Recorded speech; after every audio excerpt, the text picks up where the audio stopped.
Hello दोस्तों, स्वागत है आपका मेरे यूट्यूब चैनल पे।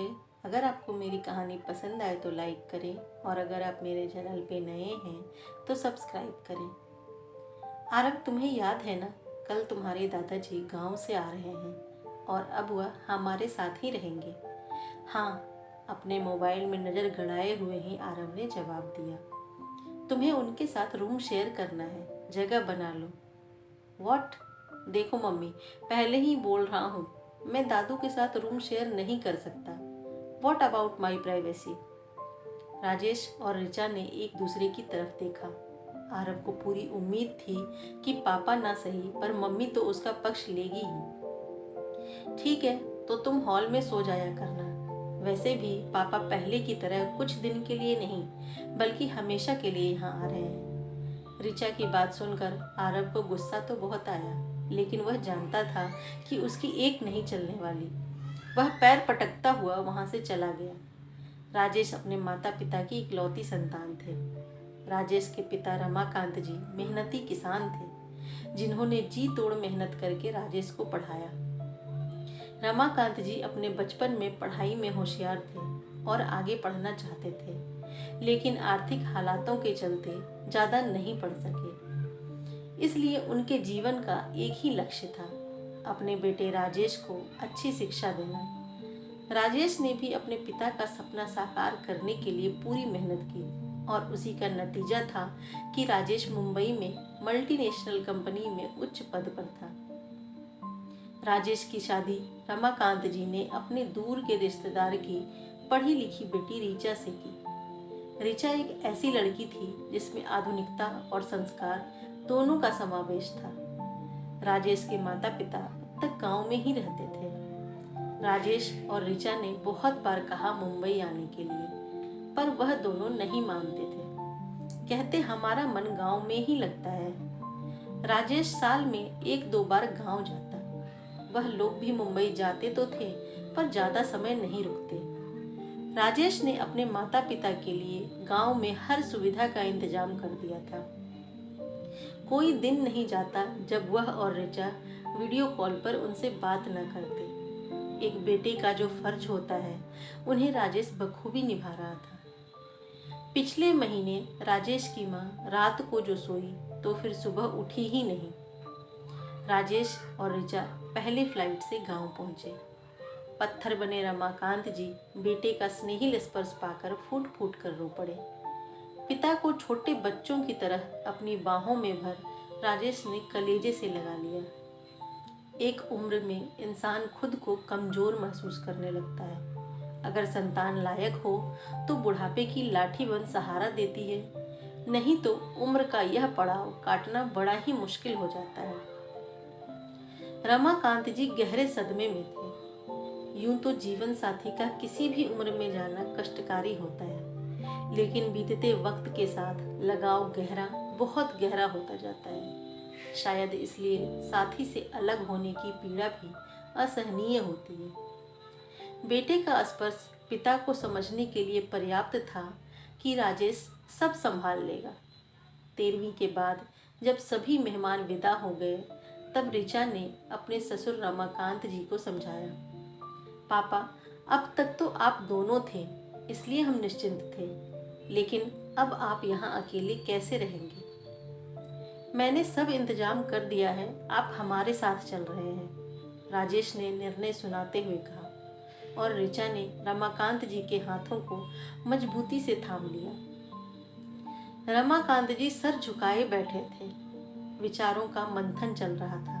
सालों से जिस जीवन संगिनी पर निर्भर थे, अचानक उसका चले जाना, खुद की तबीयत का ठीक नहीं रहना, नई जगह में सामंजस्य का डर, अपने गांव को छोड़ने की पीड़ा और उन सब से परे बच्चों की परवाह और प्यार। कुछ समझ नहीं आ रहा था। थोड़ी देर कुछ सोचते रहे, फिर ऋचा के सिर पर हाथ रखकर बोले, ठीक है, लेकिन अभी तुम दोनों जाओ, मैं अगले महीने आ जाऊंगा। यहाँ बहुत काम है, जमीन ठेके पर देनी होगी और भी बहुत कुछ समेटना होगा। राजेश और ऋचा वापस आ गए। वे पिता की मनोदशा समझते थे, लेकिन 16 साल का आरव नहीं समझता था। राजेश ने कुछ साल पहले ही 2 BHK फ्लैट खरीदा था। मुंबई जैसे शहर में इतना बड़ा फ्लैट भी खासा महंगा पड़ता है। फ्लैट बहुत बड़ा नहीं था, इसलिए आरव से दादू के साथ रूम शेयर करने के लिए कहा गया था। आरव को लग रहा था कि दादू के आने से उसकी प्राइवेसी में खलल पड़ेगा। ऐसा नहीं था कि आरव को अपने दादाजी से लगाव नहीं था। इससे पहले जब भी वह गांव जाता या रमाकांत जी मुंबई आते, दोनों की आपस में खूब बनती थी। लेकिन मामला अब कुछ और ही था। दादू मेहमान नहीं, परमानेंट मेंबर के तौर पर घर में रहने वाले थे। ऊपर से टीनेज आरव का मन समझौते के लिए तैयार नहीं था। अगले दिन रमाकांत जी आ तो गए, लेकिन उनके मन में अभी भी एक संकोच था कि अब मुझे बच्चों के घर में रहना है। ऋचा ने उनका सामान आरव के कमरे में लगा दिया। आरव मन ही मन दादू के आने से नाखुश था, मगर मम्मी पापा के सामने कुछ कहने की हिम्मत नहीं कर सकता था। जानता था कि राजेश अपने पिता को कितना प्यार करते हैं। रमाकांत जी ने नई जीवन शैली से दोस्ती करनी शुरू कर दी। इस उम्र में बदलाव को स्वीकार करना आसान नहीं होता, लेकिन वह कोशिश कर रहे थे। इतने बरसों की अपनी बोलचाल और आदतों को पूरी तरह नहीं बदला जा सकता था। यह बात राजेश और ऋचा तो समझते थे, लेकिन आरव के हिसाब से दादाजी उनकी सोसाइटी में अनफिट थे। ऋचा रमाकांत जी का पूरा ध्यान रखती, समय पर परहेज का खाना, दवाई, शाम को अपने साथ घुमाने पार्क में ले जाती, जहां रमाकांत जी की कुछ हम उम्र लोगों से दोस्ती होने लगी थी। वह सुबह सुबह अपने इन दोस्तों के साथ योगा करते और शाम को शहर के बाद कुछ वक्त मंदिर में बिताते। शुरू शुरू में उन्हें लिफ्ट में अकेले जाने में घबराहट होती थी। ऋचा ने उन्हें अच्छी तरह समझाया और अकेले जाने के लिए मोटिवेट किया। पापा आप जाइए, मैं यहीं लिफ्ट के बाहर खड़ी हूँ। कोई परेशानी आने पर आप मुझे कॉल कर देना। रमाकांत जी पहली बार स्कूल जाते बच्चे की तरह घबरा रहे थे। जैसे ही लिफ्ट से बाहर निकले, सामने राजेश खड़ा था। रमाकांत जी के चेहरे की खुशी और आत्मविश्वास को देखकर उसने उन्हें गले लगा लिया। रमाकांत जी अब संतुष्ट थे। उनके मन का डर लगभग खत्म हो गया था। रमाकांत जी आरव के व्यवहार को अच्छी तरह समझते थे, बस उसका बचपना समझकर अनदेखा कर देते। आरव हर वक्त चिड़चिड़ा रहता। वह अपने दादाजी को घर में स्वीकार नहीं कर पा रहा था, या शायद करना नहीं चाहता था। उस दिन संडे था। राजेश और ऋचा को किसी के यहाँ लंच पर जाना था। जाने से पहले ऋचा ने रमाकांत जी और आरव दोनों के लिए खाना बनाकर रख दिया और बोला, आरव हम लंच के लिए जा रहे हैं। तुम्हारा और दादू का खाना मैंने बना दिया है। दादू 2 बजे खाना खाते हैं। माइक्रोवेव में गर्म करके उन्हें खाना खिला देना। दवाई लेनी होती है उन्हें। ठीक है मम्मी, आरव ने लापरवाही से जवाब दिया और मोबाइल में व्यस्त हो गया। रमाकांत जी गीता का पाठ कर रहे थे और आरव अपने दोस्तों के साथ ऑनलाइन गेम खेल रहा था। आज बिना किसी रोक टोक के खेलते हुए उसे वक्त का होश ही नहीं था। 2 बजे के करीब रमाकांत जी को भूख लगी। उठकर देखा तो आरव हेडफोन लगाए मोबाइल में बिजी था। इतना बिजी कि उसे दादू की आवाज़ तक सुनाई नहीं दी। रमाकांत जी वापस अपने बिस्तर पर चले गए। भूख लग रही थी, साथ ही समय पर दवा भी लेनी थी। मन में आया कि खुद ही खाना लगा लें, लेकिन उन्होंने कभी माइक्रोवेव में खाना गर्म नहीं किया था, इसलिए हिचक रहे थे। 3:30 बज गए और आरव अभी भी मोबाइल में ही लगा हुआ था। अब भूख बर्दाश्त से बाहर थी। रमाकांत जी उठकर रसोई में गए। कांच के एक बाउल में दाल थी, दूसरे में आलू गोभी मटर की सब्जी। सोचा सिर्फ दाल से रोटी खा लेता हूँ, गरम करने के लिए तो सोचा ही नहीं। कटोरी में दाल पलटने लगे। ना जाने कैसे कांच का बाउल नीचे गिरकर जोरदार आवाज के साथ टूट गया और सारी दाल जमीन पर गिर गई। आरव दौड़कर रसोई में आया और वहां का हाल देखकर गुस्से में चिल्लाने लगा, यह क्या कर दिया आपने? कुछ करना नहीं आता क्या आपको? जब से आए हो जीना मुश्किल कर दिया है। ना कोई प्राइवेसी छोड़ी है, ना सुख चैन। गंवार कहीं के। रमाकांत जी अपराधी से खड़े थे। दाल गिरने से वह घबरा गए थे। ऊपर से आरव का चिल्लाना। आरव की इतने दिनों में पल रही फ्रस्ट्रेशन बाहर निकल गई थी। उसके चेहरे पर अपने इस व्यवहार के लिए जरा भी शिकन नहीं थी। जैसे ही वह पीछे पलटा, सामने राजेश और ऋचा को खड़ा पाया। एक पल को वह घबरा गया। ऋचा आरव को धकेल कर रसोई में घुसी। पापा, आपको लगी तो नहीं ना? आप अंदर बैठिए, मैं आपका खाना लाती हूँ। वह बेटा, सारी दाल तो मुझसे गिर गई। घबराए और अपमानित रमाकांत जी ठीक से अपनी बात कह भी नहीं पा रहे थे। कोई बात नहीं पापा, सब्जी रखी है, मैं उसे गर्म करके आपके लिए खाना लाती हूँ। ऋचा ने खाना लगाकर पहले रमाकांत जी को दिया और उसके बाद रसोई समेटी। राजेश बिल्कुल खामोश था और ऋचा ने भी आरव को कुछ नहीं कहा। इसलिए आरव को लग रहा था कि बात खत्म हो चुकी है। घर में अजीब सी खामोशी पसरी थी। हर किसी के मन में अलग अलग विचार चल रहे थे।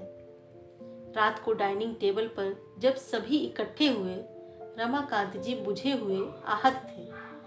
राजेश भावशून्य दिख रहे थे और ऋचा रमाकांत जी को नॉर्मल फील करवाने की पूरी कोशिश कर रही थी। वहीं आरव के हिसाब से कुछ हुआ ही नहीं था। कुछ देर बाद राजेश बोला, आरव, तुम कल गांव जा रहे हो। तुम्हारे स्कूल 1 महीने के बाद खुलेंगे। तब तक तुम गांव में रहोगे और खेत में काम करोगे। मेरी ठेकेदार से बात हो गई है, वह तुम्हें खेत में काम करने के लिए 1 महीने के पैसे भी देगा। गांव क्यों? अब वहां क्या है?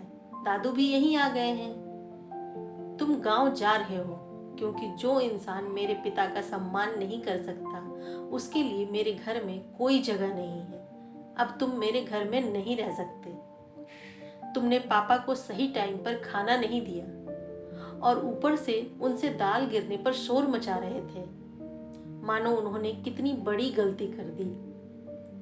इतनी बड़ी तो कोई बात नहीं हुई पापा, जो आप मुझे गांव भेज रहे हो। है ही क्या वहां? मिट्टी, गंदगी और गंवार लोग। आरव, अब अगर तुमने जुबान से एक भी शब्द गांव और वहां रहने वालों के लिए निकाला तो अच्छा नहीं होगा। अब तक शांति से बात करते राजेश ने गुस्से से तिलमिलाते हुए कहा, जिस आदमी को आज तुमने अपमानित किया है वह मेरे पिता हैं, जिन्हें तुम गंवार बता रहे थे। उन्हीं की बदौलत आज यहाँ डाइनिंग टेबल पर बैठ एसी की ठंडक में पेट भर खाना खा रहे हो।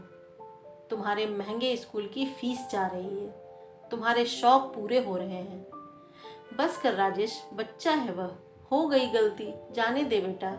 जाने दो? नहीं पापा, अब इतना छोटा नहीं रहा यह। रही बात गलती की, तो इसे अपनी गलती लग ही कहाँ रही है। इसके हिसाब से इसने कुछ गलत ही नहीं किया। परिवार के सबसे बड़े सदस्य पर चिल्लाकर, मेरे पापा से ऊंची आवाज में बात करके, उन्हें गंवार कहकर भी इसने कोई गलती नहीं की है। आरव, जिन्हें तुमने आज गंवार कहा है ना, उनके पैरों की धूल भी नहीं हो तुम। मैंने देखा है अपने पापा को मेहनत करते, एक एक पैसा जोड़कर मुझे पढ़ाते। सिर्फ एक ही धुन थी उनकी कि मेरा बेटा पढ़ ले, और आज वही बेटा अपने पिता का अपमान बर्दाश्त कर लेगा, यह तुमने सोच भी कैसे लिया? ऋचा बिल्कुल खामोश बैठी थी। उसके भाव से साफ साफ पता चल रहा था कि वह राजेश की बातों से सहमत है। शायद यह फैसला दोनों ने मिलकर लिया था। यह घर मैंने बनवाया है, लेकिन इसकी नींव का पत्थर मेरे पापा हैं। उम्र के इस पड़ाव पर ही संतान की जरूरत होती है। आज तुम उनसे ऊंची आवाज में बात कर रहे हो, तो कल हमें घर से ही निकाल दोगे। खाना खाकर पैकिंग कर लेना, मैंने ट्रेन की टिकट करवा दी है। यह कहकर राजेश अपने कमरे में चला गया। दोस्तों, अगर आपको मेरी ये कहानी पसंद आई हो तो लाइक करें और अगर आप मेरे चैनल पे नए हैं तो सब्सक्राइब करें। धन्यवाद।